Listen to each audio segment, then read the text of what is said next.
తినే తిండి కల్తీ, తాగే నీరు కల్తీ, పంటలకు వేసే విత్తనం కల్తీ. ఖమ్మం జిల్లాలో మిర్చి విత్తనాలను కూడా కల్తీ చేసేశారు. వాటికి అమెరికా కంపెనీ విత్తనాలంటూ బిల్డప్ ఇచ్చి రైతులను నట్టేట ముంచేశారు.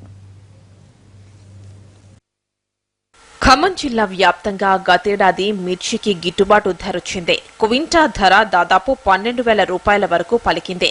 దీంతో రైతులు ఈసారి మిర్చి పంట సాగు చేసేందుకు అధిక ఆసక్తి చూపించారు. సొంతంగా భూములు లేకపోయినా మిర్చి లాభాల పంట పండిస్తుందనే ఆశతో కౌలుకు తీసుకుని మరీ కొందరు సాగు చేశారు. ఖమ్మంలోని హరి ఎంటర్ప్రైజెస్ డీలర్ దగ్గర అమెరికాకు చెందిన విత్తనాలను 60 మంది రైతులు కొనుగోలు చేశారు. ఒక్కో ప్యాకెట్ కోసం 370 రూపాయలు ఖర్చు చేశారు.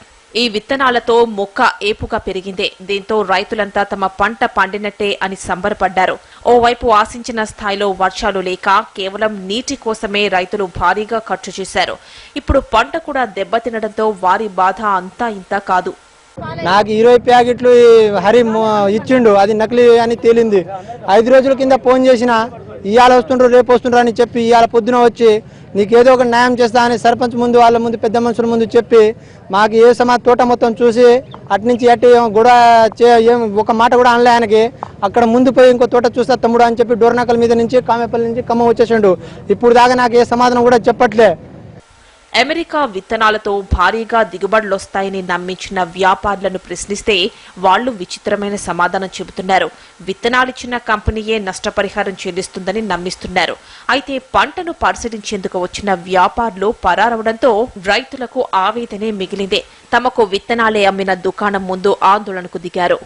కౌలు భూమి చేసి బతుకుతున్నామండి. మేము 1,00,000 రూపాయలు పెట్టుబడి పెట్టినాం, 1,00,000 రూపాయలు కౌలు వాళ్ళకి ఇచ్చినాం. అంతన్నకలి విత్తనాలు ఇచ్చిండు, అంతర్లావకాయ వస్తుంది. పొద్దు నుంచి చూసినాం, 8 కానుంచి వచ్చినాం, ఏం చెప్పట్లే ఇప్పుడు దాకా. ఇప్పుడు వస్తా అని 5 రోజుల నుంచి ఆయనకి వెళ్ళే చూస్తున్నాం. ఇప్పుడు దాకా రావట్లే. మందు తీసుకున్నాం, ఇక్కడనే చచ్చిపోతామండి మేము. ఇంత జరుగుతున్న వ్యవసాయ అధికారులు మాత్రం నిమ్మకు నీరెత్తినట్టున్నారు. ఆ శాఖలో అధికారులు వివాదాలకు కేంద్రంగా మారారు. జిల్లాలో విత్తనాలు నకిలీ వస్తున్నాయా లేవా అన్న పర్యవేక్షణ లేకుండా పోయిందని రైతులు ఆరోపిస్తున్నారు. సమయం చూసుకుని మధ్యవర్తులు రంగంలోకి దిగారు. తాము నష్టపరిహారం ఇప్పిస్తామంటూ ఇటు రైతుల దగ్గర అటు వ్యాపారుల దగ్గర సొమ్ములు నొక్కేందుకు పైరవీలు మొదలుపెట్టారు.